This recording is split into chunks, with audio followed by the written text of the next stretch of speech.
Hello, hello. Welcome, everybody.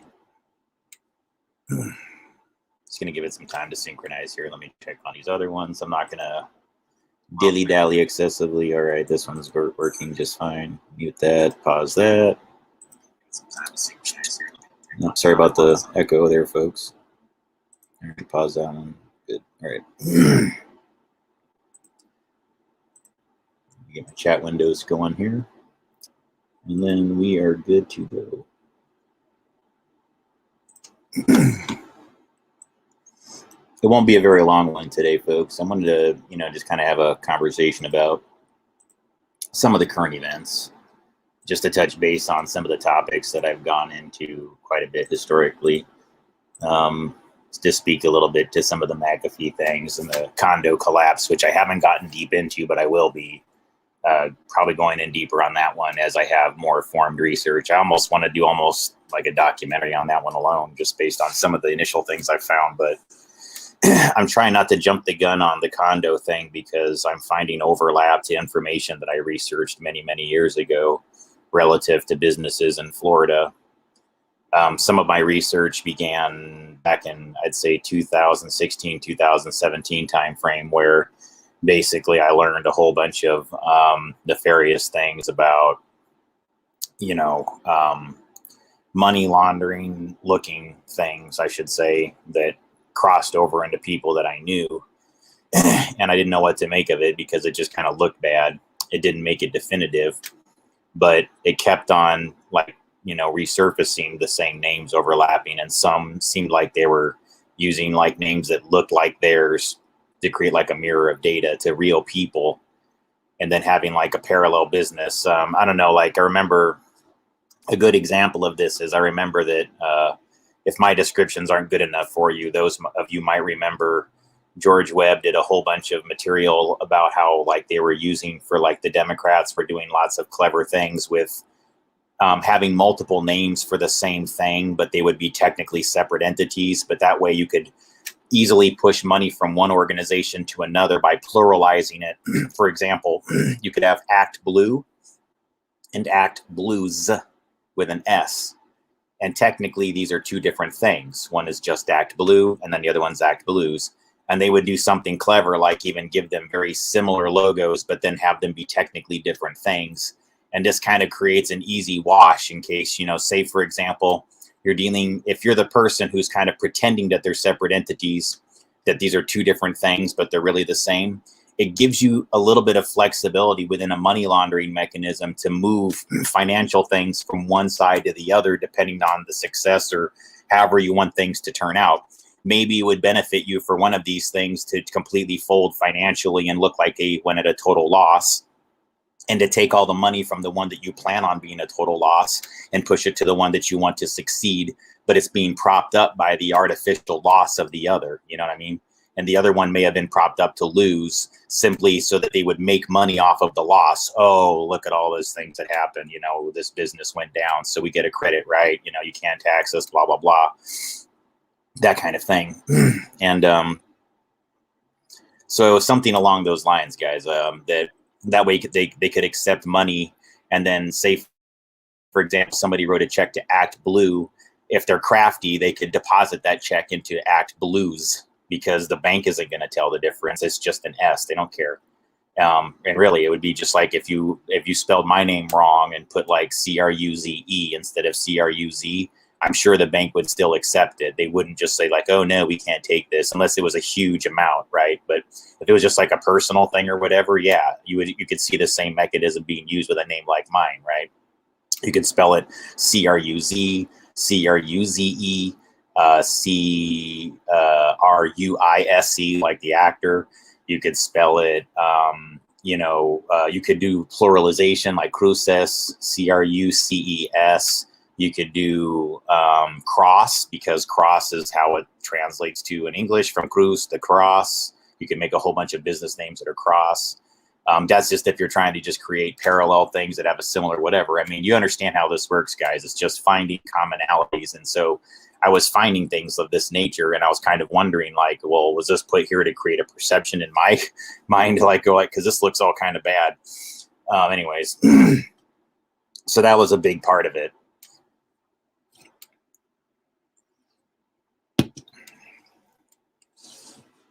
Hang on really quick. Something opened up without me asking it to on my computer here, and it's going to slow down this whole thing. I just need a second.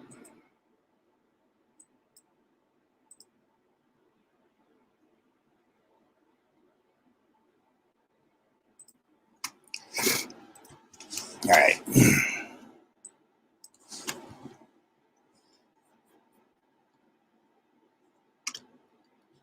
Yeah, all right. So I'm going to get into the whole thing about that, guys, because I've had people send me information about the whole McAfee connection, which I'll have to see more compelling information, because everything that I've seen has been proven to me that it was all fictionalized. And it's just something they're trying to draw associations between these. And I'll explain that later, guys, but I don't want to talk about that yet. All right, we're pretty close to, we're like 6 minutes into this, and I think that we have a good enough, you have enough people online for me to get into the core of the material here. And I am going to talk about the condo here after I get over this initial topic here. So again, happy 4th of July, everybody. Welcome to the feed. I know it's taken me a long time to finally say that here. Welcome to the feed, everybody, but I wanted to give it a little bit of time. So yes, happy 4th. Appreciate that. Thank you. And that's what I wanted to talk about here, folks, is that I've never seen in our country until the last year or two, and it's really just ramped up severely since last year, this idea of people that don't want to celebrate or taking the knee or have opinions of the American idea as oppressive or as something, whatever. Right. So I'm not saying that to be dismissive of people's concerns, because let me explain something to you. I was very much like these people at one time in my life. I want you guys to know that.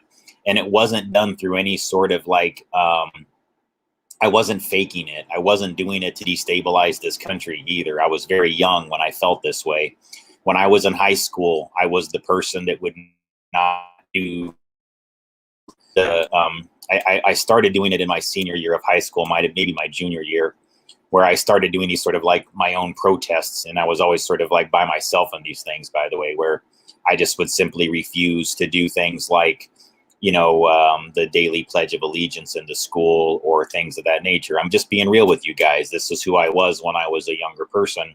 It was informed by political ideologies that I had established after leaving a rural community where I just witnessed a lot of ugly behavior. And I saw what it was like when people that are of one group can sort of like rule over another group and kind of decide their fate.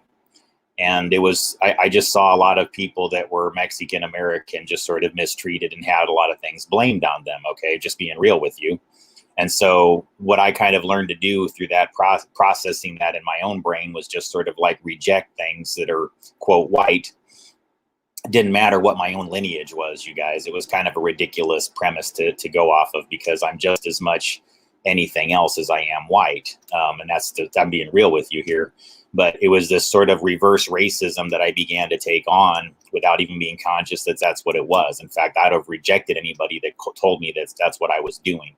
I would have said that that's absurd and obscene. And it's bizarre to me, guys, that I felt this way as far back as like 1980, whatever. I think I was feeling this way closer to like 1989, 1990, 91 time frame until I graduated from school. And sometime in the summer of, technically I graduated in 92, but I was mostly done with my education in the early 92. So, and I'd had these ideas kind of solidified in my mind, kind of a rejection of the quote American dream, because I thought it was founded on a quote lie, like a lot of these people are arguing. And what I'm wanting you guys to know, as a person that had that as an ideology, I'm letting you know that that's completely wrong. And I feel that that's completely wrong. And I want you to understand that some people may perceive my ideologies as having, quote, changed. And it's really not that. They've changed a lot since I was that young, sure. But it's been a very slow process over the years of just knowing people, working with a lot of people that were in the military or just military veterans, or that they went back and forth between being, I guess they were reserve in some cases. And so I heard a lot of stories and got a lot of different perspectives. And it gave me a much greater appreciation for America and the people that serve our country, because I began to associate America and its defenders, more the people that I met is what I associated America with. The people became America to me. Their way that they loved the flag, the way that they loved this country so much. And it was a sincere thing with these people that I was around. They really felt it. And then listening to them and them listening to me, because they would listen to they called me Libby a lot of times because I was the liberal, but they liked me in a lot of cases, even though sometimes we had very radically different beliefs or perspectives on things. But over the years, the more conversations we had, the more I understood them. And they didn't change me or program me. They basically, it's because I felt such a connection to them, a brotherhood, a sisterhood, if you will. They felt like my family. They became an extension of me, and they felt, as much like my family as anybody that I would say is my blood. And then I began to affiliate America with this concept of that we're all growing together, that we're all people that are in this process. I'm going to tell you that America is a place for ascension. It was what it was designed for. It's a test. It is a proving ground for the human soul. Not a bad thing. It's unique. When you study America relative to the rest of the world, there is absolutely something special that magnetically draws people to this location. There's a reason they want to come here. They want the test. They want to experience it. And it was placed here for people largely, I think, for that reason. I think this was designed to be, America was designed to be something of a new Atlantis. It was a dream, I think, of these people that were founding it, that we would be free, that our minds would be free, that we would understand that we are co-creating everything around us, that we're bending the plasma field. And this was a place for us to understand that better and how it works. And for sometimes, I think, for people to be given and granted the perception that they had quite a bit of ability to bend things, when maybe it was really just a way to find out what they would do when they thought they could. And that this great work, I think that a lot of people call it the great work. I know that there's a lot of concepts. Some people that are negative use that term too. So I will define that as just simply that I would call the great work something that just required decades, centuries of planning. And it required a lot of people that would have had a little bit of foreknowledge, and it would be an understanding of how that knowledge is gained from one place or one time to the other, and how that information is transferred from one place or time to the other relative to the people that founded this country and relative to the people that have defended it historically, and the secrets that are kept amongst them that are oftentimes shrouded in online we're told these things are all evil, and that these people are doing all these ominous, horrible things in the dark and in the secrets. And what I've tended to learn, guys, is even some of the things that I perceived as that I was just simply wrong about. And that the more I understood what America truly is and what it's becoming, and what it was designed to turn into and slowly, gradually transition into, was sort of a global beacon of freedom. And that you can understand that as we get better and better as a country at understanding this significant process, that we all are bending this plasma field, that we're creating this like new Atlantis together in a way that we're actually able to significantly influence everything, that there would be those people out there that would say like, no, let's, tear this down and everything like that. We don't want the American to evolve. And that's what it is. So like those of you who say like, look at this history we have of slavery and of civil rights abuses and of women's suffrage. And I would say, yes, you're right. Everybody, you're right. And I used to make these same points. Okay, fine. Once we say that, let's look globally at the same time. Where else were these things happening? Where else were there women's suffrage issues? Where else were there racial strife issues? Where else were there imbalances between when one race could dominate over another race and decide their fate relative to the other? What processes were put in place in all those other places relative to America? What systems did they have to prevent those things from happening, or to at least put something in place to where you had a way to fight back if something failed within the mechanisms designed by the founders of the country? Because we actually have that here. It's something that, yeah, it's not working all the time now, folks. I absolutely know that that's true. But the point I'm telling you is the reason why they want us to lose hope so much right now, especially at a time right now around 4th of July, and for us to be dispirited and not celebrating and not hanging out with our families and friends the way we would like to, or we're having to do things. I mean, look, guys, things are freeing up and they're taking off the masks. So that's great. But you still see this move to be like going, grr, grr, no fireworks, no, stop it. You can't do what you did before. It's like, oh, come on, you guys. And don't let that win. And so I'm trying to make this as an appeal. Like some of this audience, you already get it, right? You already understand what America is. And I'm just talking to the young me's out there who may be angry at me. You might be drawn to this material because you're just like, grr, I don't like that guy. He's all into American imperialism. No, I'm not. I'm really not. What I see is America is a beautiful idea that we still need to bring into fruition completely. And it's a work in progress, just like people are. So let me give you an example. And I'm not trying to talk down or anything to people here. I'm just saying, like, can we be real? And hi, everybody, by the way. Hi, Lisa. Hi, Angel. How you doing there? Appreciate you joining. Hi, Tremere. I'll get to everybody's comments here shortly. And I'm going to talk about more about the other things here soon. But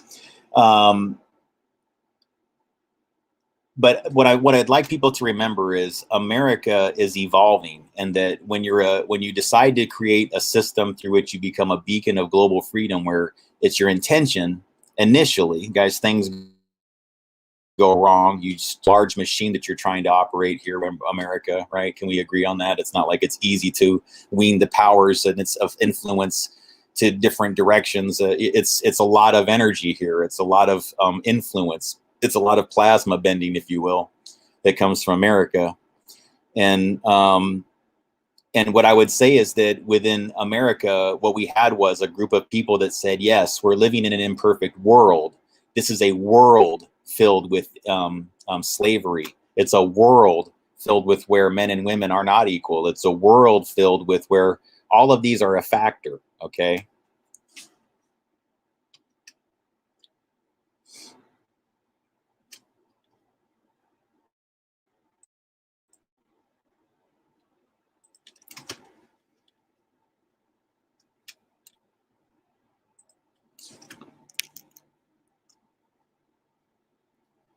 And at least in America, what we had within America is the ability for the system to change and to create a wave of change that would spread globally with America as a beacon. And it's in our monuments.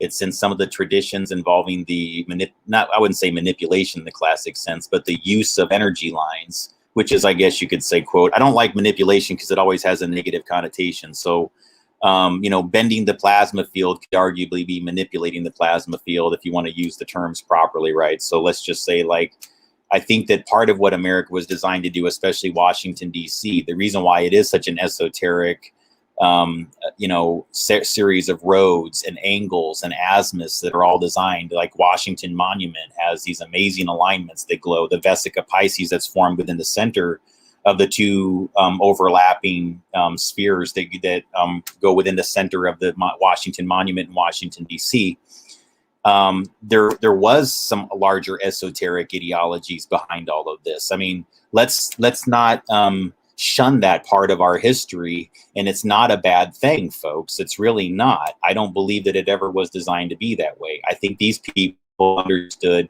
more mystic and ancient concepts better than we do today, because it's been more and more as century after century has gone by. They can conceal this knowledge better. We think we have it with the internet and everything, but really they just became better at offering 10 different side stories to conceal the one true one.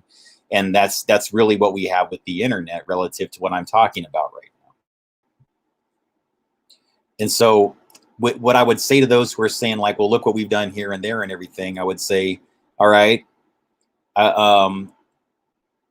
when you're looking at a country's history, when you're looking at the global history, what I would suggest is that America has oftentimes, and not always, but oftentimes acted as a beacon of change that is swept across the world and created positive changes. And then they've also accepted positive changes from the rest of the world and allow itself to be influenced by others by having such an open immigration policy for so long, and bringing so many people in, where it becomes a place where people truly do bring in their own element to it, integrate within this culture, and then create a much larger beacon of influence.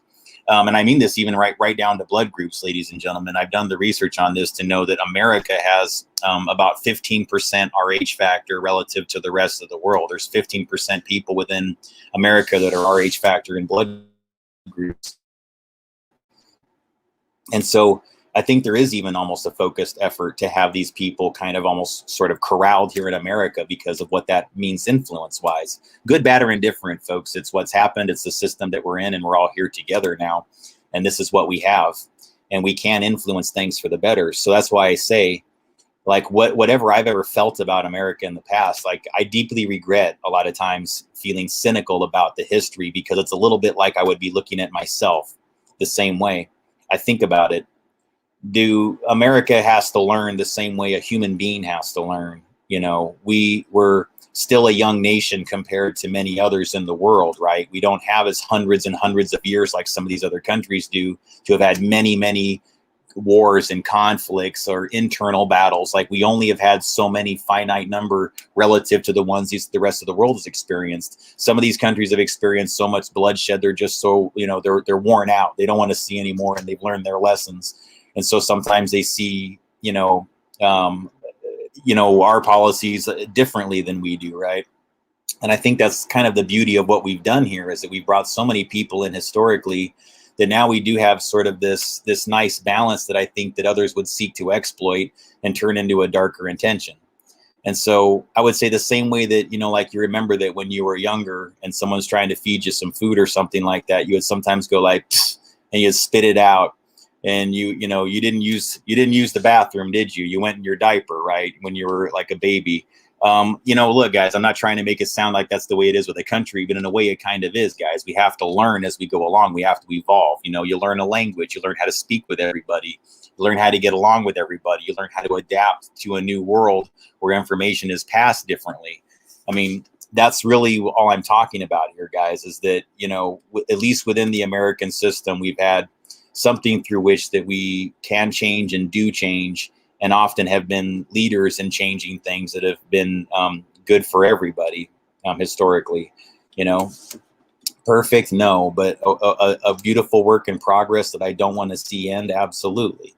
And so America, yeah, I would say, just like anything, just like people, we're evolving, we're growing. I'm evolving, I'm growing. I wouldn't want you saying like, geez, Gabe, I heard that when you were one, you used to spill your food on the floor. Are you going to spill your food on the floor now? Like, no, dude, I was 1 year old. I didn't even know how to hold food. Why are you judging me now? To me, that's how I feel about American history a little bit. It doesn't like mean that it didn't happen or something like that. It just means like, really, guys, seriously? I mean, if you adopt this type of perspective in reviewing history, then you start to be a little bit more forgiving also of people's past whatever transgressions, and you start taking things less personal. So, I'm saying this as an appeal to both like elevate America and also to cancel culture similarly, because cancel culture all kind of revolves around this idea that, you can just recall everything like some freaking encyclopedia to be like, oh, here's this timestamp here. I heard that, when you were 3, that you used to fart publicly constantly, and that you didn't care what anybody thought. And that's really rude. And I just thought that we understand that that's rude behavior. And we know that you did that, Gabe. We know. Yeah. Be like, yeah, when did this happen? This happened in 1977. Yeah, we hear that you used to fart publicly everywhere, and you wore a diaper.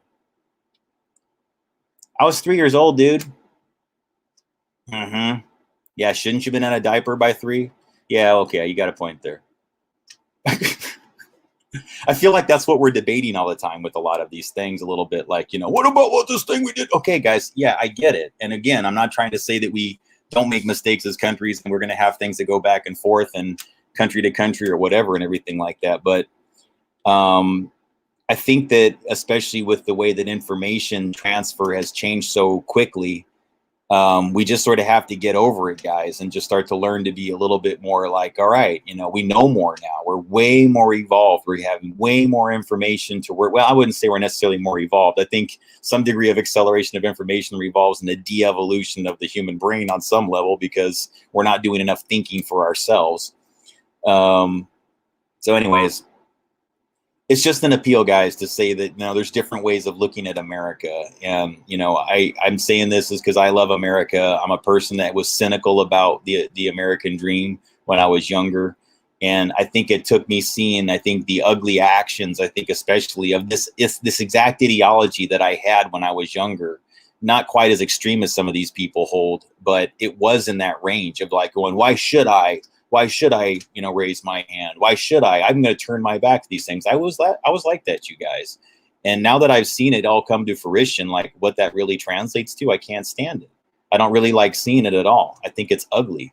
I think the way that it's being done is ugly. I don't think there's, even in many cases, a lot of sincerity to how it's being done. I really feel like there's a larger agenda just to sort of destabilize and create just sort of a cultural foundation, rather to sweep away our cultural foundation. It's designed to chip away at it. It's designed to literally cause it to collapse like that freaking condo.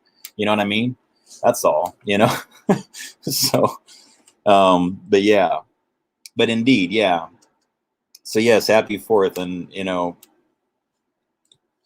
cheers, everybody. I just wanted to say that for the 4th of July and everything like that. Let's just, remember that we've actually been a beacon of hope for a lot of people. A lot of people come here to change things. We're not perfect. The world isn't perfect. We're in an imperfect state. But if we can recognize the type of influence we have and learn to do something good with it, just collectively as individuals, guys, never mind or whatever. And I think that this challenge with all these things that have gone on recently relative to COVID and a lot of the lockdown things, and I think it really did challenge America, even though it wasn't the greatest thing to happen. Obviously, it was horrible, but it did challenge a lot of people in good ways. And I think it really, we saw that old phraseology, the cream shall rise. I think in many cases, within the midst of all these challenges, the cream definitely did rise to the top, and quite a few people learned to evolve and ascend from all of these challenges, especially over the last year, and I think America, I think those of you who did that, you're also a beacon for America. You're people that, because you're evolving and you're learning and you're ascending, you're bringing America with you. All the people who are in America are America. We are the plasma field. And I'm going to say this, man, everything vibrates into solid matter. Everything vibrates into solid matter. So solid matter isn't solid matter. It's just everything is vibrating plasma-wise into something that we agree on is that thing.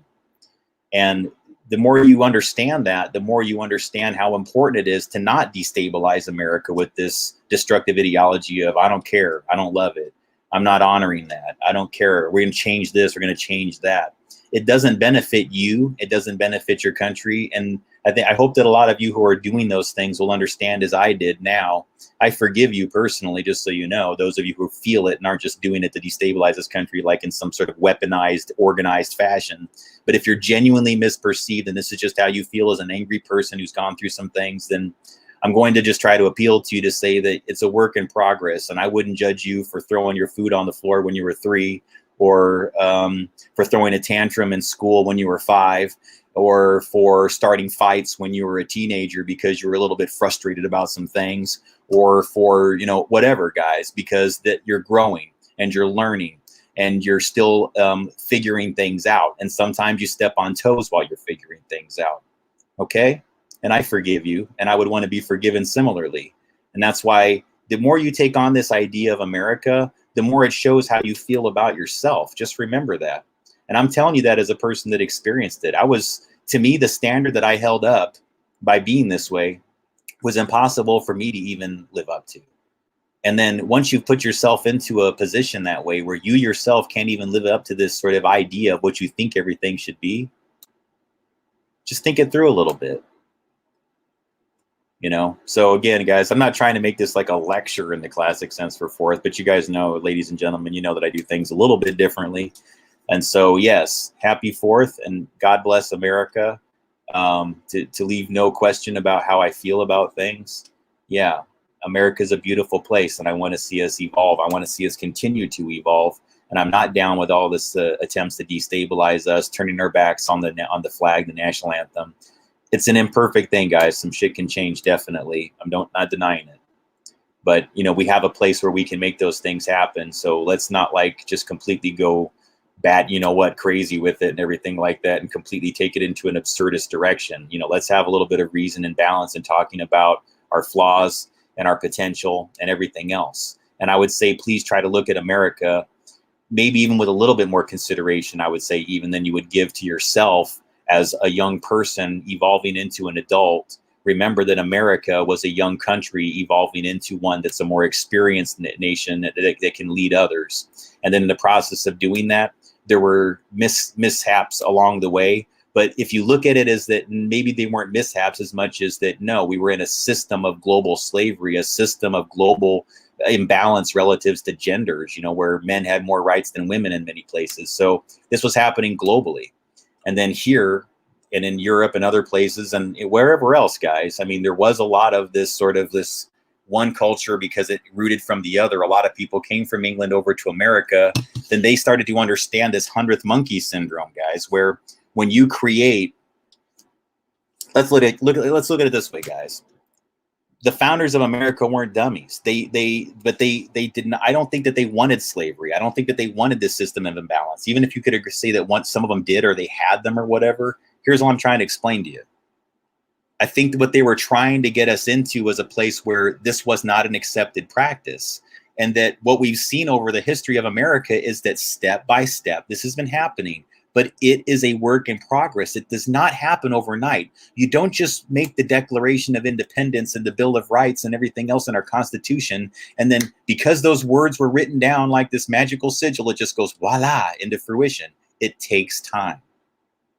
And then you have to understand that quite a people do not want to see that come to reality. Why? Because of the 100th monkey.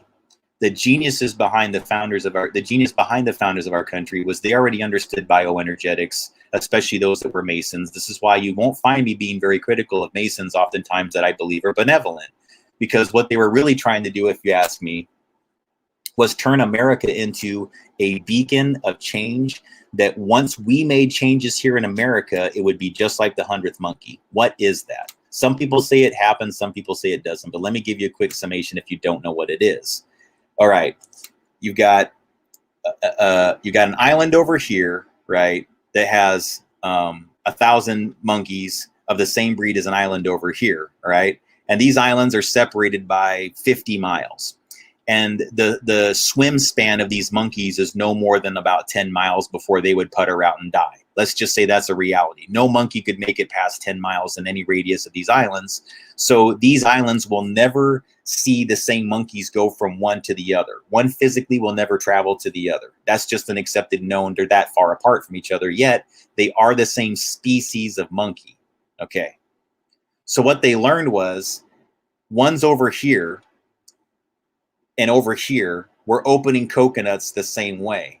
They would, like, you know, for example, they would go up to the top of the tree and they would rely upon the fall of the coconut, right, to go to the ground and crack open so they could get what little coconut milk was left over on the inside and drink it and then harvest the rest of the coconut pieces to eat, right? But the craftier ones learned to like carry them down, and then they developed some process where they would kind of go dunk, you know, on something, and then it allowed them to like slowly open it up and then drink all the coconut milk from inside, so nothing was wasted. And so all the monkeys on this island began this practice, but none of them were doing it over here yet. But once all of the monkeys, pretty much, or like a large percentage of the monkeys here, began doing it, even though none were capable of traveling to this island, suddenly the practice began traveling from this island to this island, and these monkeys on the other island began saying like, yeah, the right way to do this is to carry the coconuts down and go like that and bring them open like this. And they all started doing it that way. Though they had no interaction. They actually did not, it's not like they were writing letters back and forth. I mean, you may argue that monkeys have telepathy or something and are talking in ways that we don't understand. That's arguable.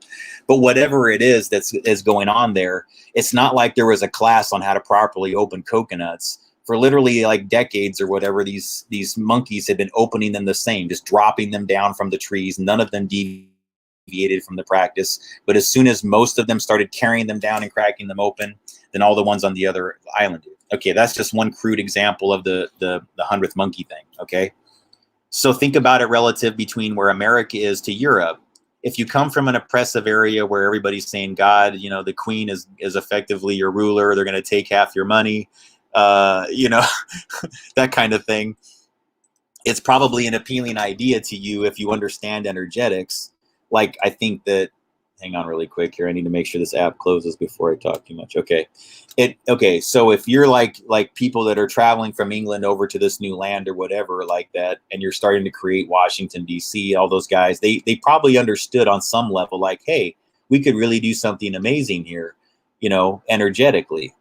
If we get a certain series of things to end in America, if we can end slavery, if we can end all these other things like that, then that practice may go across from here to here. Or maybe there was something that was going on in Europe that they were trying to bring over to this new land to bring it those practices more into America. I mean, you could argue that it works in both directions, and they were trying to make it work in both directions. Take the best practices of the old world, integrate them into the new world, and then take the best practices of the new world and send it back to, quote, the old world, right? I mean, and if you understood what they understood, then you could literally interpret one as a new timeline and one as an old timeline. I mean, really, because people in America and on that land were probably never meant to see people in Europe. I mean, you would have to swim across if it was just about your physical body. So until a ship was built, until they actually built a boat, yeah, you couldn't go from one area to the other. So when they say old world and new world, I mean, you have to think about what that really translates to. It's almost like they understood this concept. I think they kind of got that when they traveled on a ship to a completely different continent, way the hell away, that they kind of had gone through time travel. Because none of this is what we think it is, not even time. It's not even time travel. It's just time reassignment. They got reassigned to a new timeline. They didn't necessarily travel anywhere. They didn't go through some portal. But I think once you pass between certain threads on the earth, yeah, you're reaching like an apex where your physical reality was meant to end in that spot. You were in that zone or whatever. You were born within that bubble in that zone. And those who are bold enough to go across from different zone to zone, yeah, you are especially ones that experience a lot of these anomalies. I've gone to different continents, so I know. I've gone across the Atlantic Ocean a few times. And I think anybody that does this process and repetition begins to understand these things better. You start to perceive reality just a little bit different. I mean, but not that many people have an opportunity to go back and forth like that. How many people travel to a different continent or just go to Europe once or twice or a few times? I mean, not that many, I would say, compared to the rest of the population. It's not that common of a thing. Sure. I'm just telling you, like, I've known a lot of people, and sometimes people tell me that like they haven't even flown in an airplane before, or they've only gone to like from one location to the other, like in the States once before. And I'm like, really? I'm always surprised at how few people actually fly on airplanes. It's kind of amazing to me. I just had to, guys, a long time. Like for me personally, I didn't fly for years either until I worked for a tech company. And then once you do that, they fly you all over the place for training things. So, you just start to, maybe that's part of it. I don't know. Anyways, all right. So getting back to the concept of America, though, I just want to wrap up this idea that let's just try to keep, maybe remind people, I think, when they say that, yeah, but we did this, we did that. America has never been that great, or America has never been blah, blah, blah. When you hear people with that kind of rhetoric, I would just say, like, okay, so when you were a baby, did you know how to put on a tie? When you were 5, did anybody tell you to stop being lazy and go get a job? When you were when you were 10, did somebody tell you that you should be more adult and watch your moods better? Now, see, there's certain expectations people have as you're growing up and that you're evolving. And so give America the same credit as a nation, the same way that I would give any country that's like getting on another, like a new foot, or starting over, or whatever, is beginning like a new governance or something like that.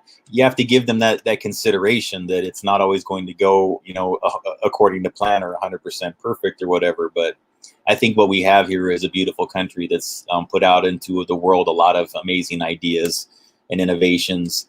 And, I don't want to see it not given credit for all the beautiful things that it's done, because a lot of people just like to draw constant negative associations to everything. And I would say to those people, again, if that's how you're going to be to your country and everything around you, then you're going to have to apply that same logic to yourself, and you'll never survive it. And if you start thinking of America as a person, that it's a part of you, and that if you think of it that way, that everything around you is you, it's a part of you, and you are it all equally. You can't unbind yourself from it. It is you. So, Learn to love it, because as long as you're around it, you know, don't hate on it, build it up, make it something better. And you don't always do that by completely destroying it and tearing it down first. I hate to break it to people. It just doesn't work that way. That's trippy. It figures it would be that percentage, doesn't it? Of course. What else percentage would it be? Yeah, there you go. So yeah, Lisa said they only 37% of Americans have a valid passport. Yeah, you know, so again, that's like only a third of Americans will even entertain the idea of going to another country. And I would argue that if you had a way of like validating how many of those people actually go someplace besides Mexico and Canada, the percentage would be far fewer ever make it beyond Canada or Mexico if they use the things at all. Most of them probably get it just across the Canadian or Mexican border, would be my guess. The vast majority do. It's like for quick and easy passage, or if they're going to go someplace beyond that or something or whatever. I don't know. That's trippy to think about, though, how few people travel. But all right, well, let's talk a little bit about that thing on Collins, because I have been getting you know, information, and I'm looking more into it. And so, yeah, those unfamiliar, there's a condo collapse near Miami at 8777 Collins. And this kind of piqued my interest because I started researching like all kinds of weirdness in Florida, like I told you in the beginning of the stream. I don't know, going back to about 5 years now, I think it, like almost nearly all my investigative work that I've kept mostly private have involved the state of Florida, only because I have almost no way of publicly communicating what I suspect is going on with that data, without doing something that's borderline just directly pointing a finger. That's all I can tell you. It's that, to me, it was that damning what I was finding. And it began because I was researching InfraGard, which is a program that the FBI has that involves private industry and a partnership effectively with corporations and companies to protect infrastructure. If you think about it, it's like TIPS program on steroids. It's basically where there's like a liaison at the FBI that's assigned as an InfraGard like liaison for each state. And then that person, that agent, I guess, takes input and tips from all these different companies and corporations. And so, for example, say they would probably recruit gas companies, power companies, and their employees, because they would say something like, hey, we really want useful information directly from you. And as the FBI, we want to make sure you, especially as people handling vital infrastructure, have a very quick pathway to like inform us of things that are kind of in a gray area. So like, what if you don't know if it's the right thing to call 911, or you think it's something that you want to catch somebody doing at a more espionage or corporate espionage level? This would give you like somebody that you could easily just call up at a state level and go like, hey, I'm so-and-so at the corporate headquarters of whatever generic company, and we suspect there's an employee who may have an idea to sabotage the infrastructure by compromising this or that. You know, is there someplace or somebody we can talk to show them what we have, just to make sure that we're not right or wrong or that kind of thing? And that's what it was kind of designed to do. And then on top of it, they do something called an EMP initiative, which again would sound like it's something whatever, but no, it's my understanding is they have a whole thing involving like what they would do to prevent, in case we had an electromagnetic pulse attack, like a weapon attack on America. So they plan for things like that. And I've seen them do things as bizarre as teaching high school kids how to use the Cellbrite tool. Yes, the Cellbrite tool, the one that they used to hack the Riverside, California shooters' iPhones. I don't know if you guys remember this. It was a big controversy about 5 years ago, where down in Riverside, California, two alleged Islamic, that they really pushed the Islamic part. I wouldn't mention it, folks, not trying to be whatever, but again, to me, this was, I don't want to say if I think it's,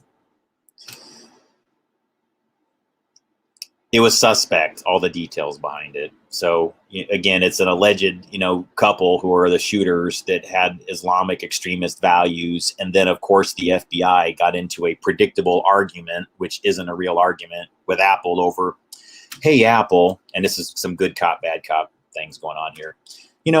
We really need your encryption to find out what these terrorists are doing. We would really appreciate it if you would cooperate with the government.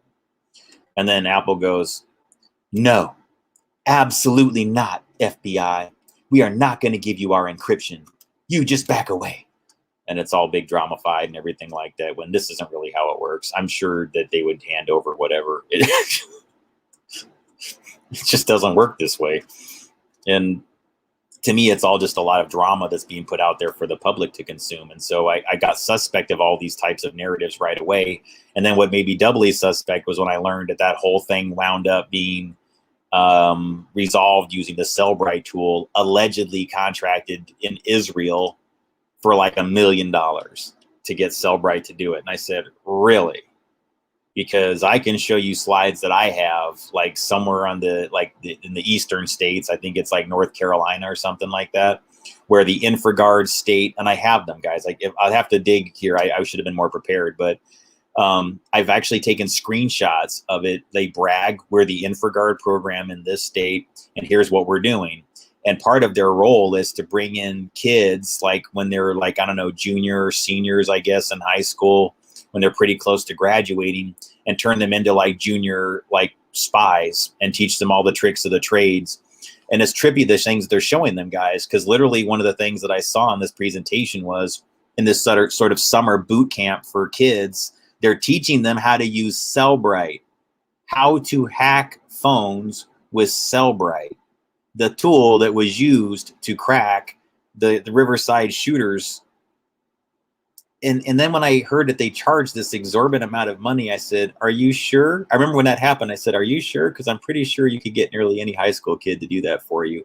And it turns out they were already training high school kids to do it to their own admission. If you look on the websites, they literally had kids in high school being trained in a summer camp on how to do things like use Cellbrite.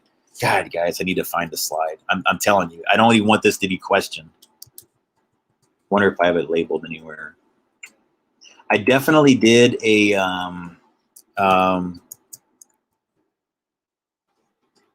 blog post on it a long time ago. InfraGard.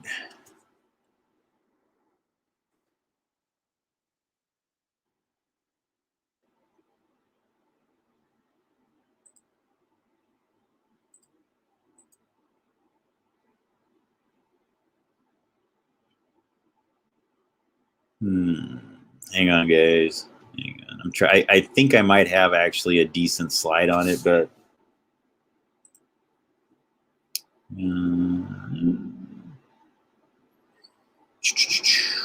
InfraGard.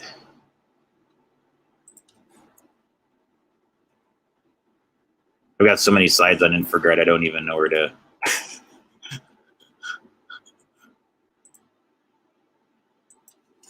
It's weird though, and when I started posting things about InfraGard, I started getting booted off of forums and things like that. It's weird how as soon as you say like the slightest thing about an InfraGard thing, it's like it almost translates to like problems immediately. Because I think a lot of the people that do the nefarious things in America are just backdooring whatever privileges InfraGard gives them to create suspicion around certain people and investigations and crap like that. It's the easiest thing for them to do, you know? Hang on really quick. I know I got this someplace. I found so many things on them, man. It's just like,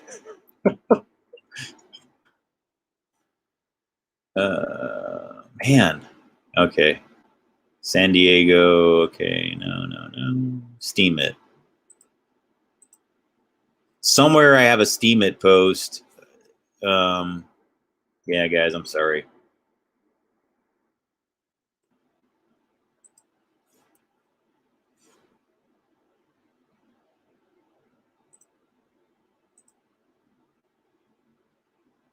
Yeah, I can't find it right now. Sorry, folks. anyways, you could, if I did a search on it on YouTube, I could probably find the actual video clip where, and I believe it was like North Carolina InfraGard, and it's like a summer camp for students to teach them how to use a Cellbrite tool. I was like, wow, if they're showing them how to use it, then how are they running around telling people that they had to pay an Israeli company $1 million to do it, and that Israeli company turned out just to be Cellbrite, if I remember correctly? And let's look up that Riverside shooting. Riverside shooting iPhone.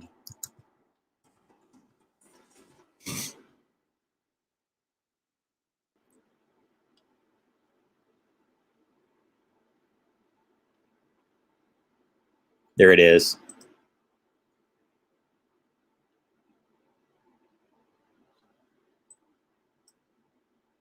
I'll show you really quick what I got here.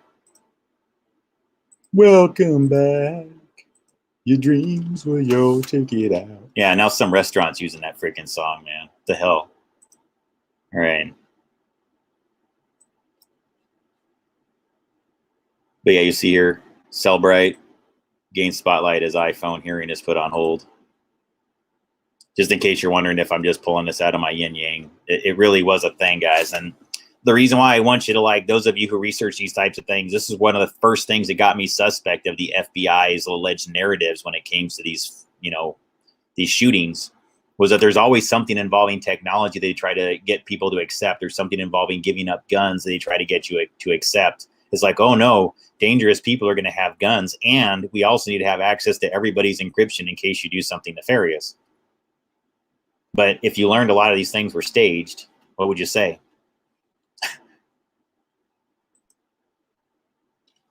Okay, this is where you're again, and again, guys, this is where you're going to get super, super weirded out. And I'm not going to say who it is. I just want you to know that this shooting where this all happened, the Riverside shooting, I had a cousin that was in the building when it happened. That's just a fact. I have to disclose that. I'm not telling you they were doing something wrong. I mean, they came out like this. They weren't one of the shooters. They were just one of the people that were swept within the group.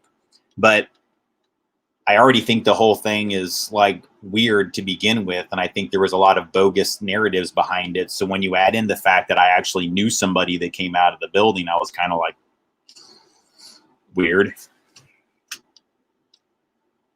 Right. And then this was kind of used, you know, they were saying like the Department of Justice is, an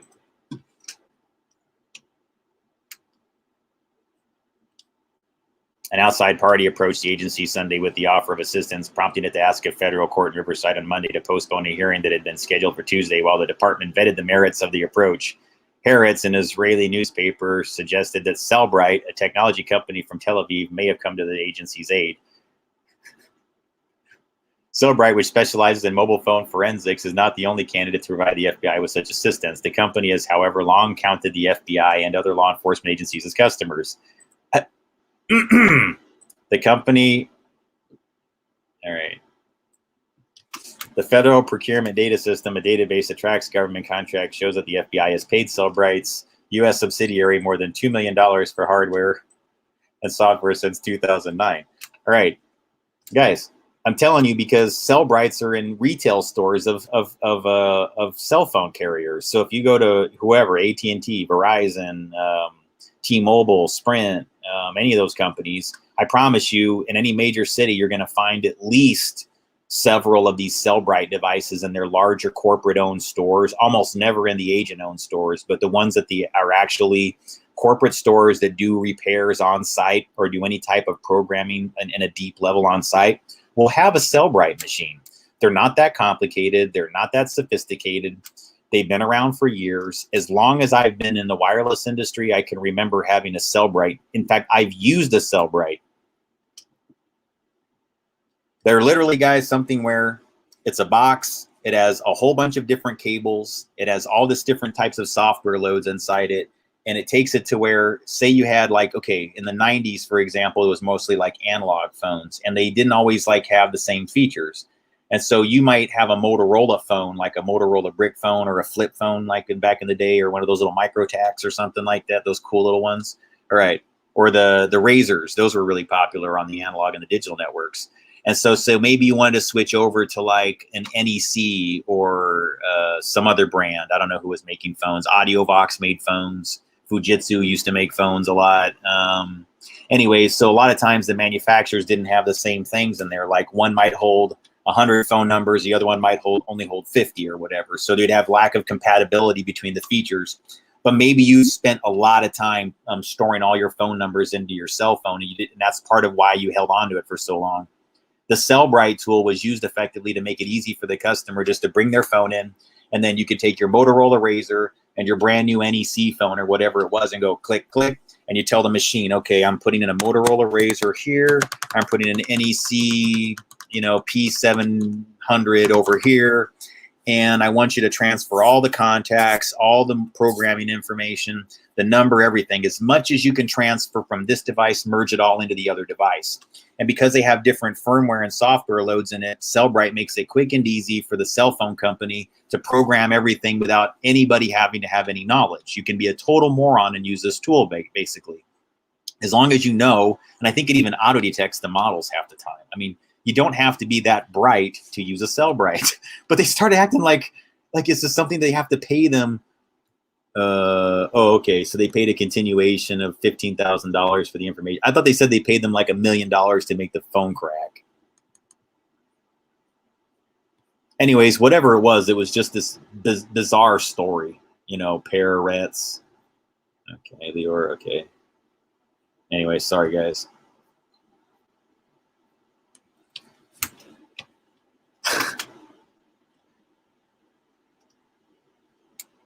Yeah. It's yeah, Lisa. She said she remembers watching it live. They messed up, and the mistakes were on live TV, never to be seen again. But I remember some of the things that happened there. I mean, really on that shooting and everything, and it was just weird because then it was like, I think a couple of days after it all happened and everything like that, I called my dad, and I was like, "Yeah, did you hear about this latest one?" And he goes, "Yeah, your cousin was in that building when that happened." I'm like, "What?" And he goes, "Yeah, it was so-and-so, and I won't tell you which one it was or where they are." But I'm like, wow. But yeah, the reason why they were in the building is because they work inside the same building as the Riverside shooting. It's I think it's like a health and human services type building, or they do a lot of things with those departments in there. And so they have, that's why they were in there. They were just doing their job, and that event happened at the same time. So, but yeah, so that's what I was just explaining to you. The Cellbrite, that's what it does. It just basically transfers the information from one phone to the other and programs it all. And so what that would mean is, like in some cases, like if you have text messages that you want to preserve or save, or maybe you had a log of things, like it could do that in some cases. Now, smartphones are, like, I haven't used a Cellbrite in the smartphone days. Like, if I have, I don't remember it. Actually, yeah, I have seen them since the smartphone days have come out, but we were still, the last time I saw a Cellbrite up close, they still had a lot of the handheld phones that were feature phones, they called them. They weren't smartphones. Smartphones were still pretty new, at least the company that I was working for. That the last time I saw a Cellbrite was probably around 2005-ish, if I remember correctly. I really can't remember seeing one up close, but yeah, it just takes okay, it's as simple as this. You have phone number 1 and phone number 2 that have different software and firm loads on it. Imagine if you had a machine that could miraculously change your computer from Mac OS to Windows OS, right? Like you have a MacBook that you want to make a total Windows machine, and that you could take one laptop and then say, okay, everything that I have on this Mac OS laptop, I want you to convert all the software programs that are available for the Windows. Everything that I do on Windows, I want you to seamlessly move everything from this machine to that machine. And that's literally what it does. It just takes it, but with cell phones. That's all. So if you have an Android cell phone, it'll mirror all of your contacts, all of your messages, all of your email settings. As many can be imported into the other phone, it does it for you automatically. But see, cloud computing has mostly rendered these features kind of irrelevant. And so the only need you have for Cellbrite now is on those rare occasions where two people both, you have the hardware present, and maybe you're a person that's like in the back of the cell phone company, and you want to make it quick and easy just to go from one phone to the next. For the customer, you may opt to, instead of do the whole rigmarole of, oh, well, you have to go to your cloud and download this and blah, blah, blah. You might just take their Android phone to the back and then plug it into a Cellbrite and say, okay, this person's putting the Samsung model of Android, import everything from the Samsung Android over to this iPhone 12 or whatever they're on right now. And that's all it is. Just think of it that way. It's just a way to seamlessly move everything from one thing to the other without you having to do a lot of things manually. It's an automated process.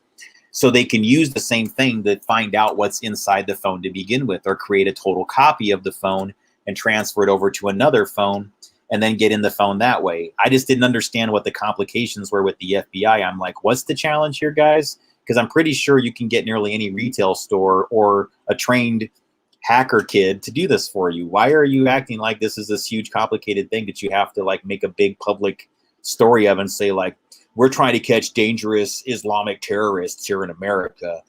Yep. And we need Apple's encryption. Yep.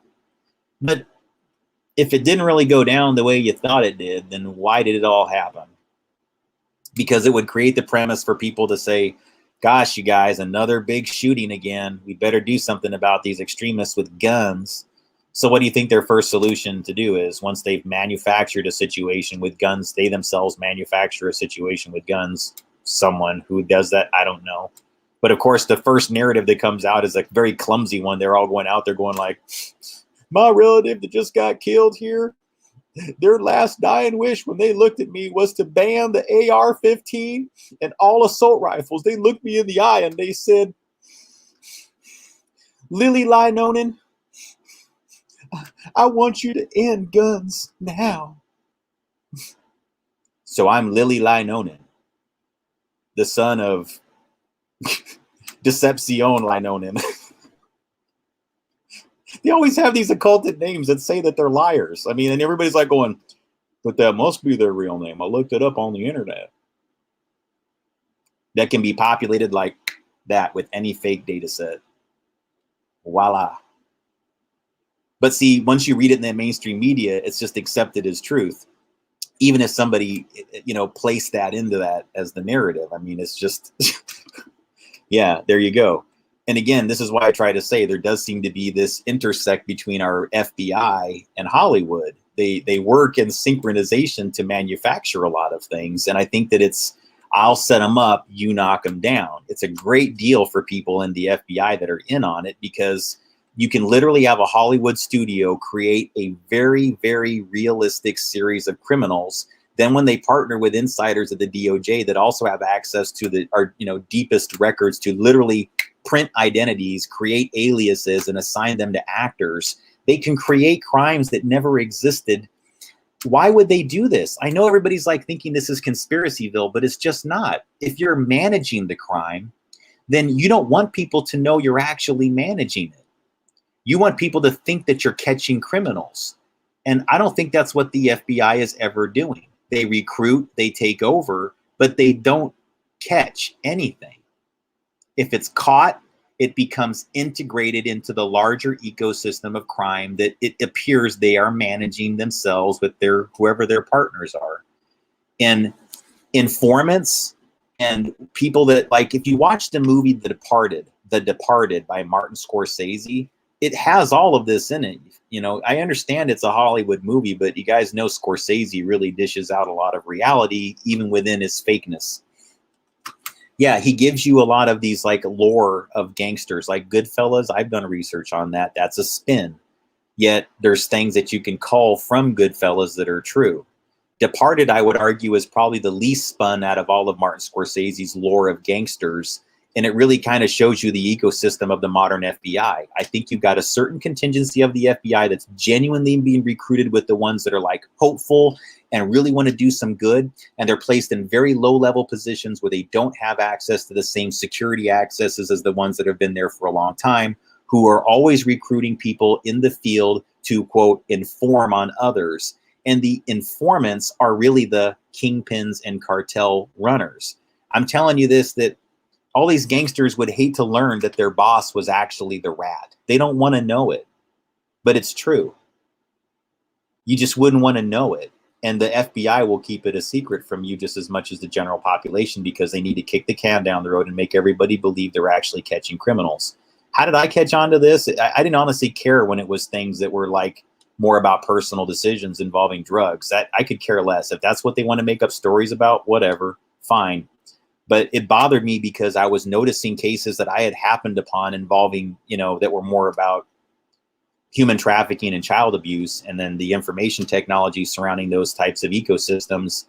And I was seeing cover-ups. If I came across some information, it was like the narrative was just like instantly swapped. Nexium happened around this time, and I was finding information that had parallel data sets to things involving Nexium, but they were just different. That's all I can tell you. They involved technology from and verbiage like Nexus, Nexius, and NVIDIA was one of the technology manufacturers of some of the things that I was learning about that connected all of it together. So you see how Nexium, it became almost like the cover-up, because Nexium is part of what was being done with the Nexus, NVIDIA, Nexius, Nexus. I was finding all these different Nexus, Nexius, and NVIDIA. And then the same time as I was researching that, boom, we get this huge high-profile sex thing involving Nexium, which is like a sigil of Nexus, Nexium, or rather Nexus, Nexius, and NVIDIA. If you were to combine them into a sigil, you would get something that looks a lot like Nexium.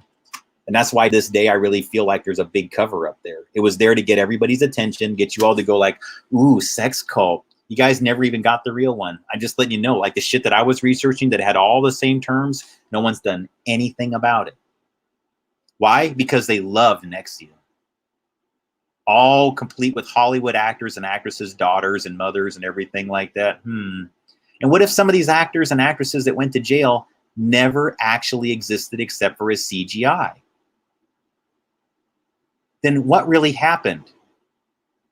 What if Allison Mack is 3 people and Allison Mack went to jail, but her other 2 aliases are still out there free? Did that ever occur to you guys? Because that's how they do it. Unless you've met her in person, how would I even know that Allison Mack exists outside of technology? I've seen about 10 different photos of Allison Mack connected to the Nexium scandal, and they all look a little bit different, to where I think that at least a few different people could be her. Even if you take in aging and everything else into consideration. Yeah, it is a mess. And so when you dig into Nexium, you're going to find the legal counsel behind that is a guy named Mark Agnifilo. And then that's when things get, if I talk any more beyond that, guys, it's bad. But he looks familiar, put it that way. When I look at Mark Agnifilo, he looks very, very familiar. But I don't know the guy. But he's connected to Weinstein, Epstein, and Mark Rayner. So it seems really strange that both he and his wife are always around high-profile sex offenders and getting them off from what they've done. That seems to be what they specialize in. It's like they're not just connected to cases that are high-profile. It'd be one thing if they seem to be defending people that didn't do it, but no, it seems to be like their specialty is helping guilty people get less time and drag out the legal process even longer. Again, guys, everybody has the right to legal counsel in America. That's our system, guilty or innocent until proven guilty, okay? So I don't whatever on all these cases, but some of them I think are just total fictions. That's all I'm saying. Like the whole legal process and the things that you're seeing drug out, I think is a side narrative where the actors and actresses are all going like, yeah, they branded me. And they're like, yeah, this guy branded them. And this is how they use sigils and everything else like that. And yeah, something like that might have been one part of the larger ecosystem that never gets revealed because we all just focus so much on what about that sweet little innocent looking Allison Mack? Was she doing things to women? And then while all this is happening, people that I believe, and I'm not going to say who I think, guys, because there's some people out there though that get pretty high profile with like being in charge of like all of these issues involving like who's the real victims of these abuse things in Hollywood. And I don't think that all of them are legit. I think some of them are like queen pins of abuse. Not all the abusers are men. Hate to break it to you guys. And again, I'm not a woman hater at all. I love women. Okay, love them. But the reality is there's just as many women involved with this sort of dark satanic types of behavior as there is men. And so I always find it a little strange when somebody that I know was a satanic practitioner and held those values over a significant portion of their career is suddenly running around talking about how all these other people are bad. And I'm going, how come you never list any of the queen pins? Because they do exist. There are women that are like, there's the Ghislaine Maxwell's, I get it, but there's more than that. And to me, the new cover is they rush out and tell everybody that they're the main profile, the high profile, quote, victim of it. And many of them are actually leaders of the ecosystems they pretend to be victims of, which is what makes this all doubly frustrating. Okay. So again, guys, I don't want to get into that part tonight or anything like that, because it is what it is. And I don't know, I don't know, guys, on every case. I really don't. I just have intuitions that some people just are really, the way they draw too much attention to themselves when they allege to be helping victims.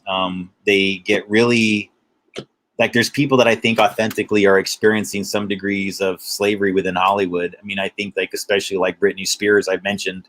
So when I see others that I think have been more perpetrators of this slavery always jumping in to act like they're helping her, I don't know. On that note, guys, before I haven't talked deeply enough about the Condo thing, and I will, but I just wanted to say that, to give at least a little bit of congratulations to Britney Spears on how much she spoke out for herself and stood up for herself in such an open way. That really helps, because I've honestly, guys, back in October, I was looking at her and I was saying intuitively, guys, I don't care what she's telling people in the newspapers. She's telling people with her eyes. She's telling people with her color coding. She's doing it with these little Instagram messages. She is symbolically communicating it is not okay. Things are not all right. She needs help. She was telling people she needs help. And I kept on saying that back then in last year. It was like around October last year. You can look at my live streams. I was doing material on it back then. I'm like, she is communicating that she's not right. And at the same time, she'd say, like, just tell everybody that I'm okay. You don't know my life and things like that. I'm going, that's true. And because it's such a conflicted thing, a lot of the people that jump into, quote, help aren't really helping. They're just there to exploit the situation and, and ride it a little bit. So sorry, guys, I'm really not trying to do that. I don't have any interest in, riding that wave of whatever, but I am glad that she asserted herself that way, and that she's especially telling people about her IUD, that she's communicating the cruelty that her father has demonstrated towards her, how he appears to be enjoying controlling her. Those are really important things for her to be vocalizing and telling people about. If she doesn't do that, then it gives them always the ability to come back and kind of say, like, what are you talking about? Everything's fine. You see what she's saying. You see what she's saying. So whenever somebody is this brave and actually kind of finally, reaches out to say something, I hope there's going to be more people on the other side of that to say, like, yeah, let's research this. Let's find out what's going on at a deeper level. I think you will find, guys. I was right when I said that.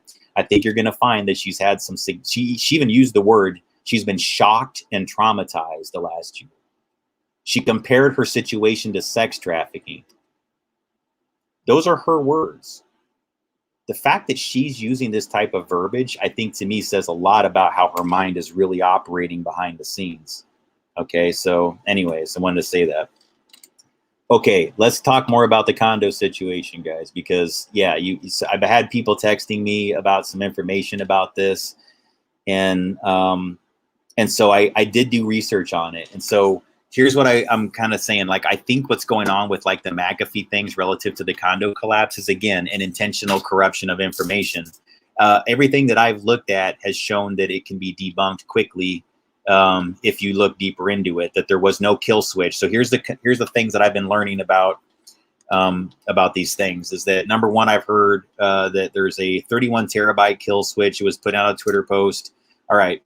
My understanding was, and if you can find anybody out there, if you can tell me something that's contradictory, that's legit, that was legit, my understanding is that it's been universally, for the most part, except for by the ones that want to believe it, debunked as having been a falsified, photoshopped post, that there is no historical record within Twitter of John McAfee actually saying the thing about him having things at the Condo. That's just that one post. There's one post where he says, I've got a 31 terabyte kill switch and it's at 877 Collins.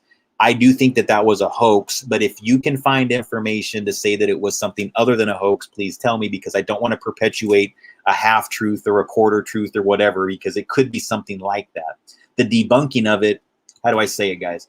Sometimes they'll intentionally flood like 2 or 3 or 4 different data sets about John McAfee relative to this or whatever, because one of them is true and they want you to know that 2 or 3 of them are immediately dismissed, like, okay, bunk, bunk, bunk, I shouldn't even listen to the rest of this crap then, right? All that John McAfee thing was false.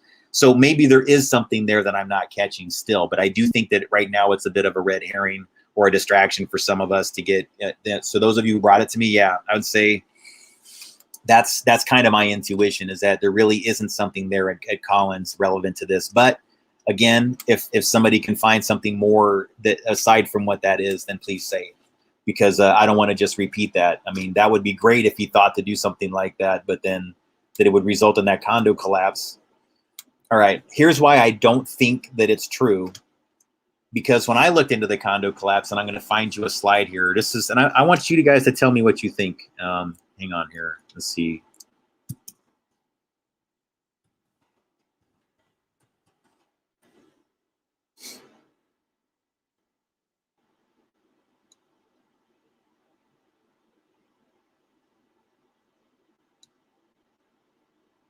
Is it called Surfside? Yeah, Surfside. Surfside condo collapse 2021 wiki.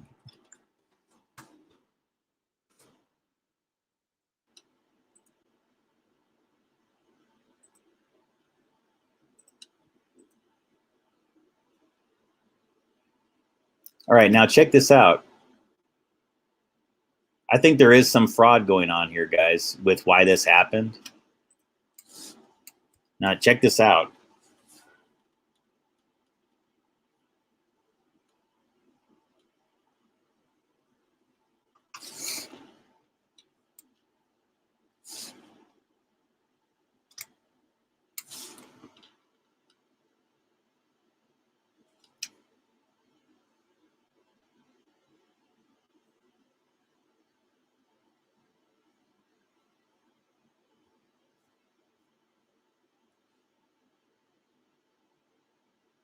All right, so let's look at all the number of people missing. Now, again, first of all, guys, I'm not trying to draw, I'm not being Mr. Conspiracy Theorist here in the classic sense. I'm just asking if you think the nationalities of the citizens of a building that collapsed in America is normal, relevant to the American population. In this particular case, check this out. Casualties by nationality or national origin. Out of all the victims inside this building, again, keeping in mind that we're in Florida, we're in the Miami area.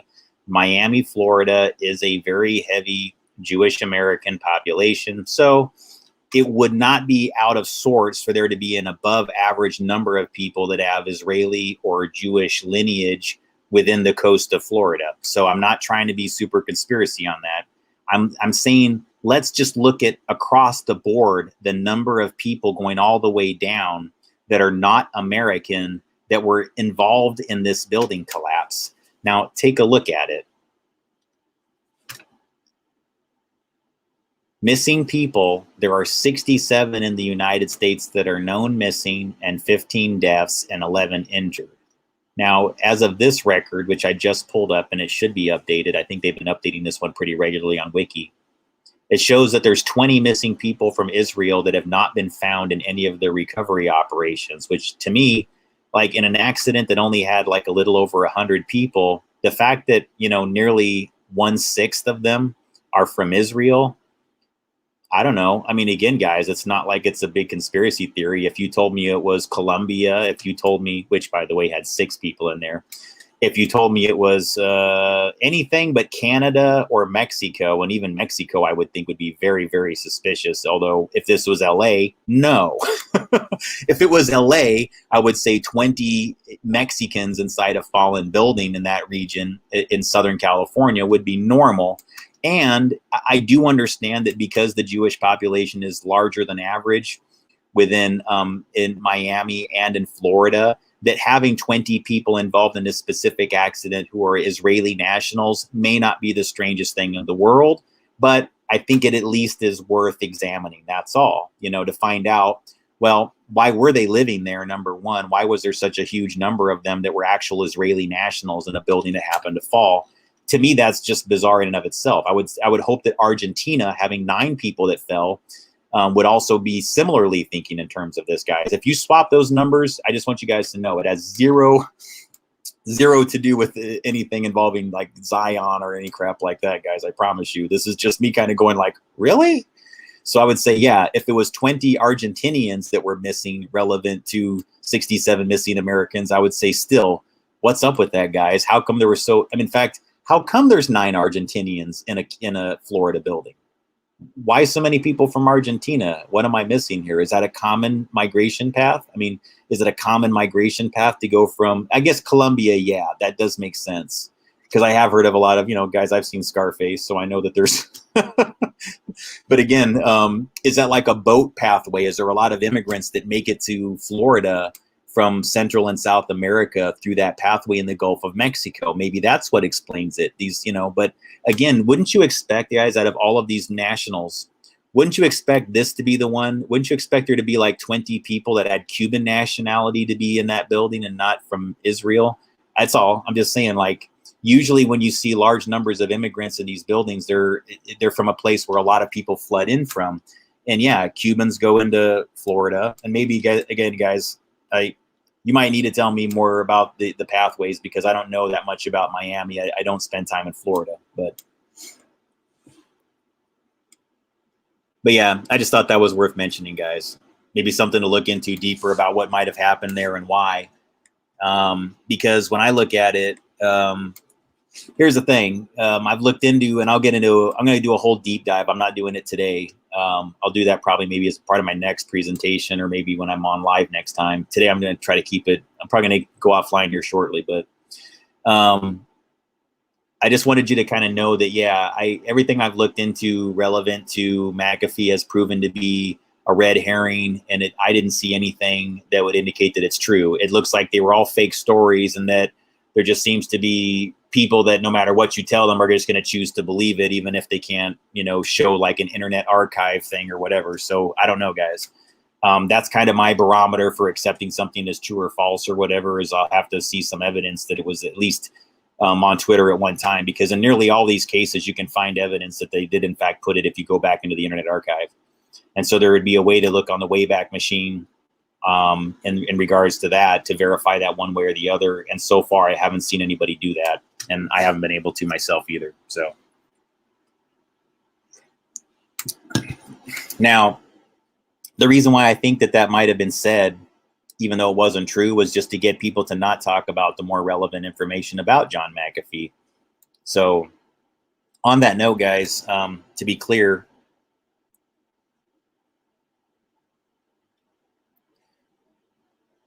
you know, I don't have a strong opinion on McAfee. I did hope it didn't seem like I was trying to turn the guy into a hero or a villain in one way or the other. That's not really the reason why I've talked about it.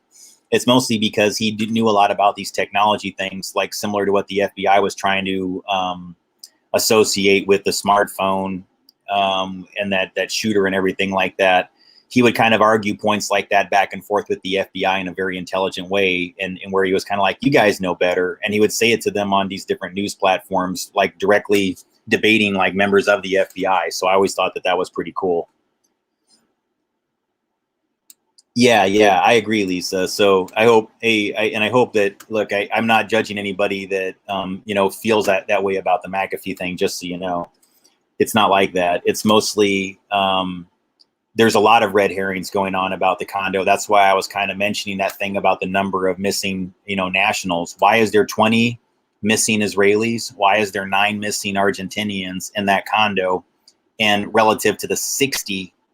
Now, guys, if the building had like 1,000 people in it that were missing, then yeah, 20 Israelis and 9 Argentinians would not seem that like high of a number. But when there's 67 missing Americans, then you see there's 20 missing Israelis and 9 missing Argentinians. What's up with that? I mean, really, like, why was there such a high concentration in that building of people that held passports from those countries, and they all fell at the same time? Yeah. And I agree. So I think that there is something going on within that building. How much it connects to McAfee, I don't know. I feel like that part might be a red herring, but I think that, yes, there are fishy things going on within the condominium. Absolutely. And so I'll give you some examples that where that happened. It's just down the street. Again, this isn't fishy in the classic sense. It's just for those of you who understand how Hollywood things work. It's not far away from where the Colombian drug scene. I don't know if you guys are familiar with the film Scarface by Brian De Palma, written by Oliver Stone, but that's the same block. If you follow that street and you continue going south for a mile or two, you'll get to the location where the infamous scene, the chainsaw scene in Scarface, was done. That's where in the first, I think, 30, 45 minutes of the film Scarface with Al Pacino, the drug kingpin played by Robert Loggia and his underling by F. Murray Abraham, they tell Scarface that they want him to go with his crew to do a drug pickup with Colombians. And Scarface doesn't like Colombians, and the whole thing turns into this great big disaster involving a chainsaw that gets thrown out on him. I won't get into detail on it, but it's pretty brutal. That was done on the same block as the 8777 Collins. You can look this up. If you look up filming locations of Scarface on IMDb, I'll get into this the next time I do a presentation, guys. I'll give you all the maps. But that's not the only thing that's close by. It's not just Scarface. Right behind it, about another half mile or so, is the home of Hyman Roth, who's prominently featured in the Godfather series, and he represents the Jewish mafia. And the Corleones, or the Italian mafia, are oftentimes partnering with the head of the Jewish mafia, who's played by Hyman Roth. And his character is literally, his house was where they filmed those scenes, is in a private community that you can't even see Google Street View footage of, that was just behind that in these wetlands. The other fishy thing I think about the 877 that I don't see enough people mentioning, I mean, you hear a little bit of mention of it, but like, so they said that there was like a whole ban and moratorium on construction before that one was built in 1981. But if you look on Google Earth, you type that location in, you can see the construction next door is fairly recent. So they obviously opened things back up for construction, and that right next to it is a huge park. And when you look just behind that, folks, I mean, it's just filled with wetlands and marsh, and it's next to the coast. At some point, at what time do people just accept that there's only so much you can do with this land when you're talking about multi-level dwellings, folks? I mean, stop getting freaking greedy. And I feel like that greed is informed by planned disaster. I don't think these people are stupid. So I'm going to summarize this, guys. I don't have much time left here. I got to do this, but I want you to think about what's going on with that condo and what's potentially going to happen with a lot of these properties that are being built. I do believe they're being planned disasters in many cases. So I think that they're building out in Miami in really insane ways, in ways that even the mayor, if you do some research, you're going to find that even like several years ago, they were saying Miami cannot support this kind of construction. They don't have the infrastructure for it. They don't have the ability to support the buildings. And that if the sea level rises continue like they are in certain locations, that most of these places will be underwater within like 10, 20 years. And they said something by like the year 2030 or something. I heard this back in 2010 when it seemed like that was way off. And they were saying things like, well, yeah, but our engineers are always brilliant, so they'll figure something out. Will they? Or is it just that they plan on a lot of it getting swallowed up? They just plan on basically building, trying to get as many people into certain environments where they're forced into these condominiums or these areas. And then guess what'll happen? Well, disaster comes through, wipes down the casino, or wipes down the, not the casino, the hotel. Yeah, and those two.